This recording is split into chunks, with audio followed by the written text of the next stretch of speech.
बेईमानी का ये घड़ा भर गया, अब ये फूटेगा। बहुत थोड़े लोग रह जाएंगे। ये गांव शहर कस्बे खाली हो जाएंगे, तमाम मकान खाली रह जाएंगे, कोई रहने वाला नहीं दिखाई देगा। जब रावण की समझ में नहीं आया, 4 वेद 6 7 18 पुराणों का गया था, ये अमरवाणी का, संतों की अमरवाणी का प्रचार प्रसार होता रहेगा। प्रेम से बोलो जय गुरुदेव। जय गुरुदेव। नाम किसका? प्रभु का। प्रभु का प्यारा नाम। जय गुरुदेव। प्रेमियों, ये भी किसी को नहीं मालूम है ये आवाज यहीं क्यों लगाई जा रही, इसी स्थान पर ये सब क्यों हो रहा, क्योंकि यहीं ऋषि मुनियों ने तपस्या की थी। ये तपोभूमि है, लेकिन तुमने इसको खराब किया, यानी गंदा खान पान करके, गंदे कर्म करके तुमने खराब किया है। इसलिए इसका लाभ तुम्हारे पक्ष में नहीं है, तुम्हारी समझ में नहीं आएगा। जब रावण की समझ में नहीं आया, 4 वेद 6 7 18 पुराणों का गया था, और तुम तो कुछ भी नहीं जानते हो, तुम्हें क्या मालूम ये सब क्या है। जब उसकी समझ में नहीं आया तो तुम शराबी कबाबियों की समझ में ये समय का इतिहास जो बनने जा रहा है, या समय का संदेश जो सुख शांति का है, तुम्हारी समझ में कैसे आए। अगर समझ में आ जाता तो रावण जैसे विद्वान का विनाश नहीं होता। अगर कृष्ण भगवान की बात समझ में उनके मामा कंस को आ जाती तो विनाश नहीं होता। प्रहलाद की बात अगर उसके पिता हिरण्यकश्यप को समझ में आ जाती, मान लिया होता, तो विनाश नहीं होता। ये न मानने का परिणाम है, और वही तुम्हारा होगा, वही तुम्हारा होगा। अब वो समय बहुत करीब है, इसलिए अब भी जागो, चेतो, होश में आ जाओ। ये संदेश देने तुम्हारे गांव में कोई नहीं आएगा, और जो आते हैं वो पिछली कहानियां सुना के और पैसा लेके चले जाते, वो तो बेचते हैं। ये ज्ञान बेचने वाला कलयुग का नहीं है, इसके बदले कुछ मांगा नहीं जाता, और तुमको सब कुछ जीव को दिया जाता। प्रसाद देकर भी उसका सुधार किया जाता, भंडारे की रोटी खिलाकर भी सुधार किया जाता है। ये सब तरह तरह की सुधार नीति जो उन्होंने कलयुग के कमजोर गंदे जीवों के लिए अपनाई है, लेकिन बात समझ में किसी की नहीं आती। समझ आ जाए तो सजा किसको मिले? अरे वो भी काम खत्म रह जाएगा। जब अन्य युग में सजा मिली, जो अच्छे युग थे, कलयुग तो खराबी सबसे ज्यादा। इसमें तो सजा के सिवा तुम्हारे पास कुछ है ही नहीं, और वो मिलने वाली है। लेकिन अभी थोड़ा सा तुम्हारे सिर पर बरदहस्त रखा जा रहा, ये अमरवाणी का।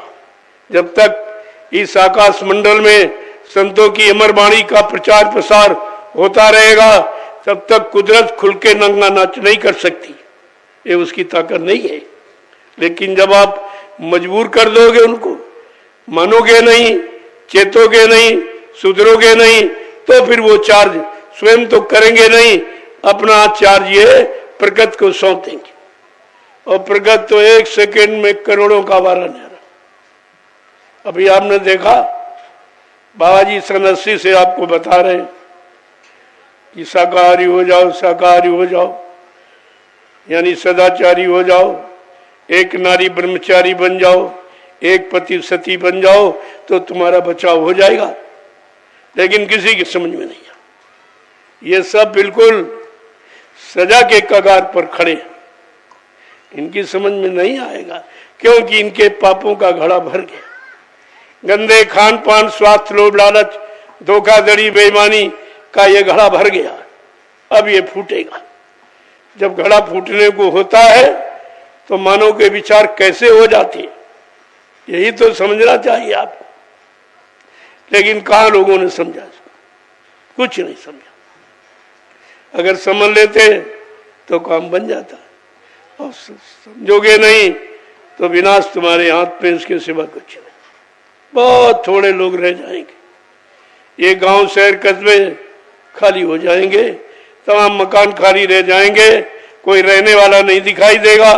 आज आप 1-1 इंच पर झगड़ा करते हो, क्योंकि तुमको अपना भविष्य नहीं मालूम है कि क्या होने वाला है। की जानकारी संत महापुरुष आपको देते हैं। उनके जब जैसी हो तब बिता, तब तैसी मति होए, और काल रेख की लेख को मेट सके नहीं कोई। जब कर्मों का गड़ा पाप कर्मों का भर जाता है, फूटने का समय होता, तब मानव की बुद्धि विपरीत दिशा में, विनाशकारी विपरीत बुद्धि, विनाश होने को होता है तो बुद्धि विपरीत दिशा में, बुरे कर्मों में, बुरे खान पान में, बुरी सोच में चला जाता। और आज वही हो रहा है।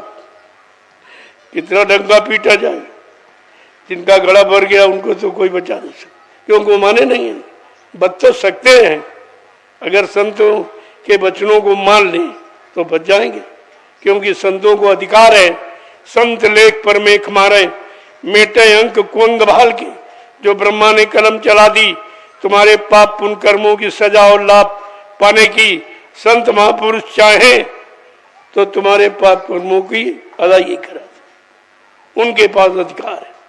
किसी परमार्थी सेवा में लगाकर आपके पाप कर्मों की अदायगी करा देंगे और तुम्हें पता भी नहीं चलेगा, तुमको पता नहीं चलेगा।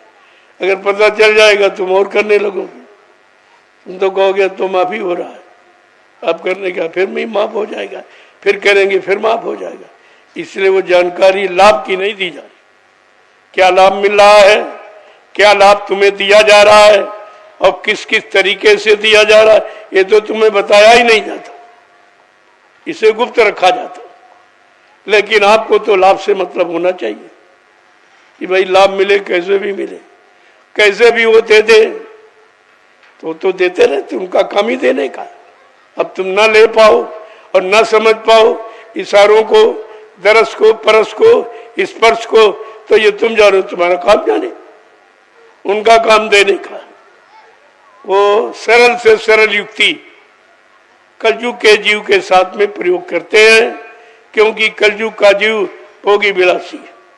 कोई अच्छे विचार नहीं, कोई अच्छा खान पान नहीं, मन भी अच्छा नहीं, तन भी अच्छा नहीं, इंद्रियां भी अच्छी नहीं, बुद्धि भी अच्छी नहीं, चित्त भी अच्छा नहीं, ये सब तो खराब है। तो बेचारा करेगा कैसे?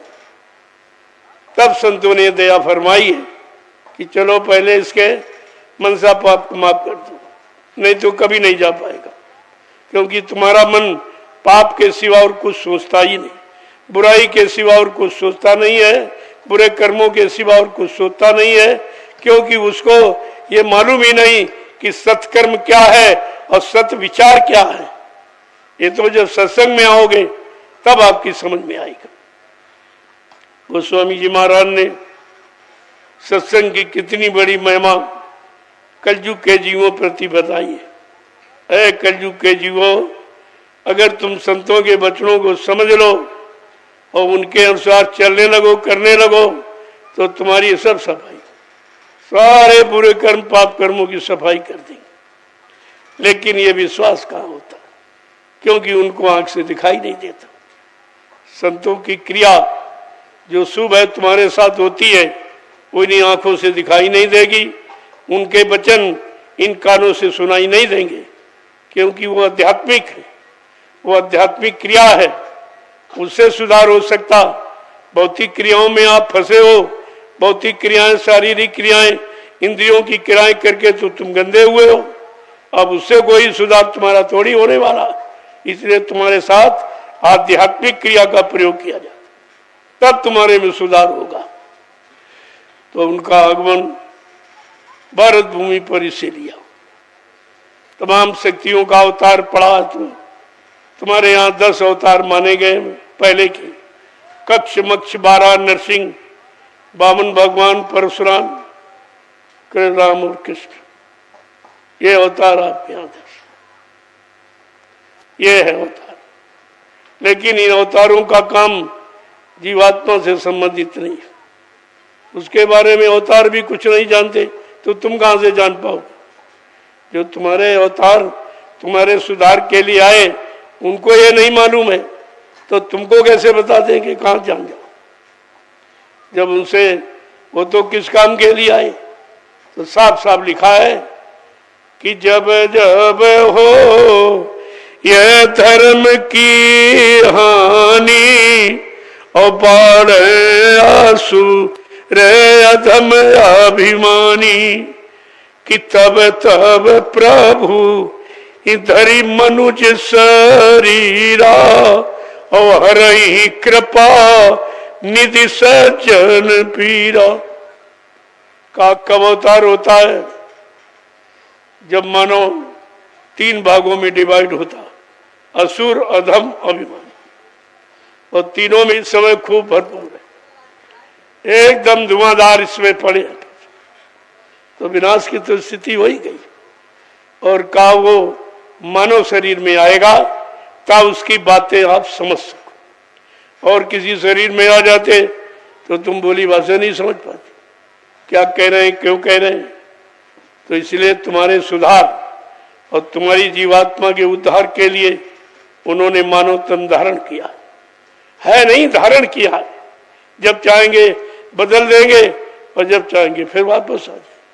ये तो उनके लिए खेल है, ये उनके लिए कोई कठिन नहीं। जब जैसा समय स्थित परिस्थिति देखेंगे, जीव के अंदर मन की ताकत, संयम और खान पान, अच्छा कर्म देखेंगे तो रूप बदल के आ जाएंगे आप।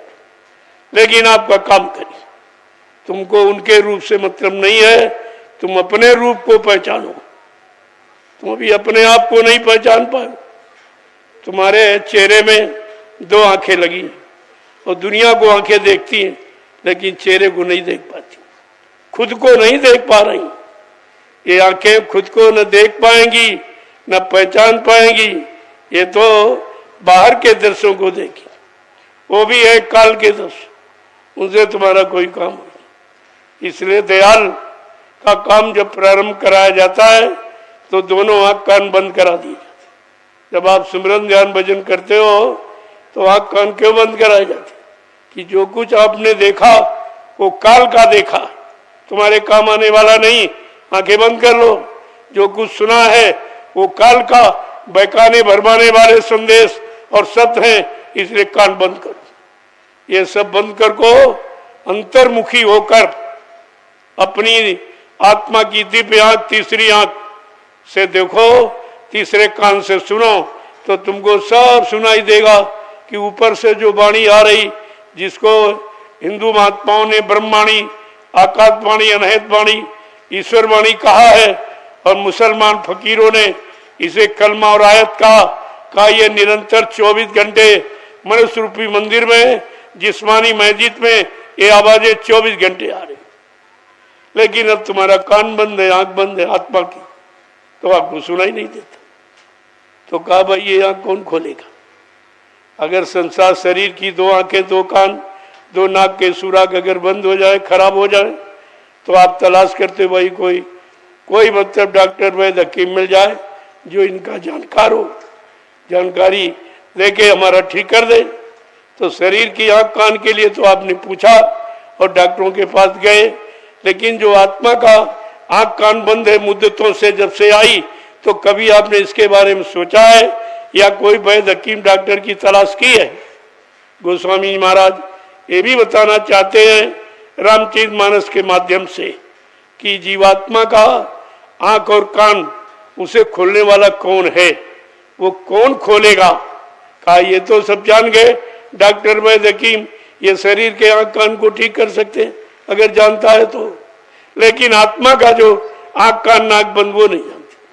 तो उसके लिए कहा है कि सतगुरु पे दे बचन विश्वासा और संयम ये ना विषय की आशा।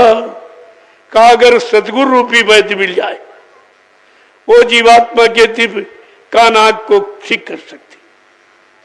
का सतगुरु रूपी वैद्य मिल जाए और उनके वचनों पर आपको विश्वास हो जाए। और संयम ये है कि विषय वासनाओं की इच्छा न रखे, तो आपका काम ये सरल हो जाएगा, सरल हो जाएगा। लेकिन ये बात आपकी बस की नहीं, विषय भोग को आप छोड़ ही नहीं पाते हो, इतने लिप्त हो गए हो, इतने सराबोर हो गए हो और सारी शक्ति बर्बाद कर चुके हो, और फिर भी समझ में नहीं आ रहा कि हम कमजोर क्यों हो गए। हम इतने जर्जर निर्बल क्यों होते चले जा रहे? शक्ति कहाँ जा रही है? शक्ति नहीं है तो भक्ति कैसे होगी, और भक्ति नहीं तो मुक्ति कैसे मिलेगी? क्या कभी आपने इस पर विचार किया है? कुछ नहीं। तो कहा ये तो समाज सुधारक थे, जिनको भगवान कहते हो रामकृष्ण, लेकिन आत्मा का सुधारक कौन है? तो आगे कलयुग में वो भी आपको बताया जा रहा जो किसी ने आज तक आपको नहीं बताया, कि दया कर संत और सतगुरु धरा पर जब जब आते हैं। दया कर संत और सतगुरु धरा पर जब जब आते हैं। दया कर संत और सतगुरु धरा पर जब जब आते हैं। दया कर संत और सतगुरु धरा पर जब जब आते हैं। ये फंसे भव जाल में जीवों को निज बल से उठाते हैं।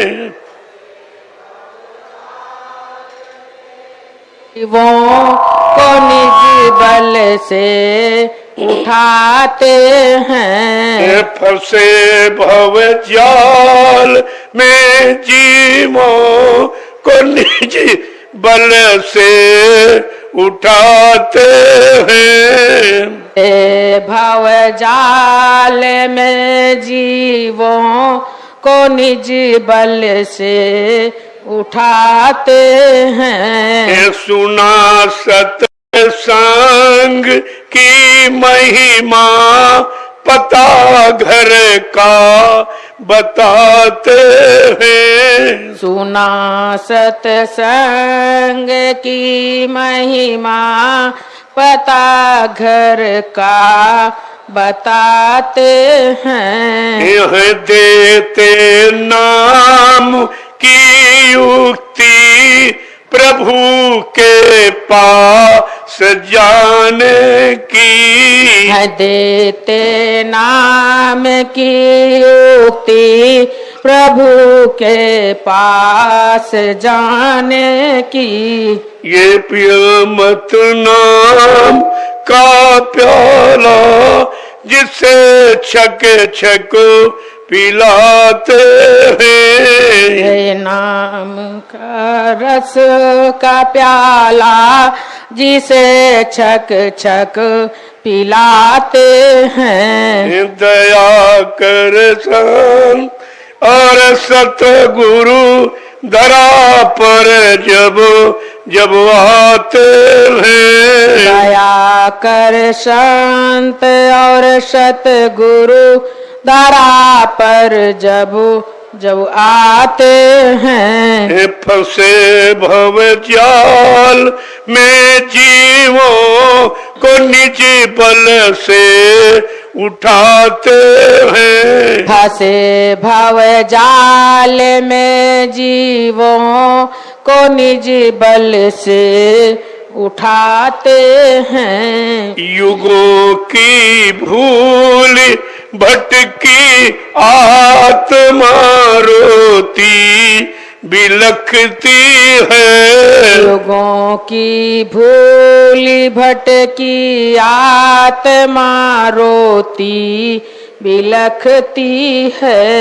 युगों की भूल बिछुड़ी आत्मा रोती बिलखती है। युगों की भूल बिछड़ी आत्मा रोती बिलखती है। सहारा नाम का देकर इसे अपना बनाते हैं। सहारा नाम का देकर इसे अपना बनाते हैं। सहारा नाम का देकर इसे अपना बनाते हैं। सहारा नाम का देकर इसे अपना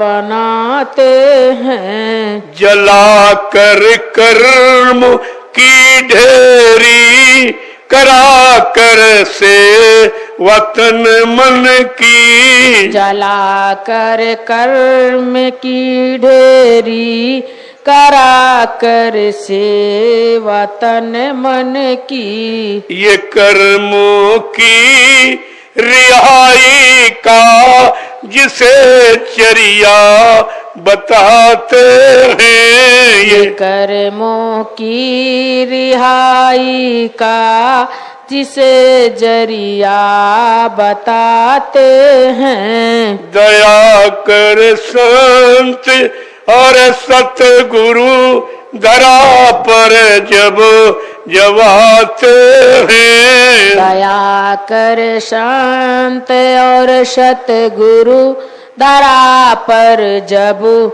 जब आते हैं। ये फंसे भव जाल में जीवों को निज बल से उठाते हैं। फंसे भव जाल में जीवों को निजी बल से उठाते हैं। जय गुरुदेव। जय गुरुदेव।